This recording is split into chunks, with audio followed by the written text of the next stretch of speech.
اگر کان میں پیپ بن جائے، کان میں سے یعنی پس آ رہی ہو، کان درد کرتا ہو، یا کان میں پرانے زخم بن جائیں، تو اس کے لیے میں ایک بڑا مختصر سا گھریلو فارمولا آپ کو دیتا ہوں، اسے آپ استعمال کریں، اس سے انشاءاللہ تعالی کان میں پیپ بننے کا عمل رک جائے گا، اور درد بھی رک جائے گا، پرانے زخم بھی ٹھیک ہو جائیں گے انشاءاللہ تعالی۔ آپ نے کرنا ایسے ہے کہ ایک چھٹانک سرسوں کا تیل لینا ہے،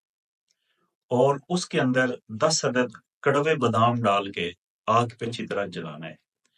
پھر اس میں 10 توریاں دیسی لہسن وہ اچھی طرح جلا لینا ہے۔ جب یہ تیل میں بادام اور لہسن اچھی طرح جل جائیں، یعنی کالے ہو جائیں، تو پھر اس تیل کو آپ نے پون لینا ہے۔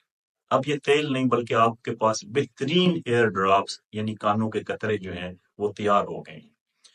اس سے انشاءاللہ تعالیٰ کانوں سے بہنے والی پیپ بالکل ختم ہو جائے گی،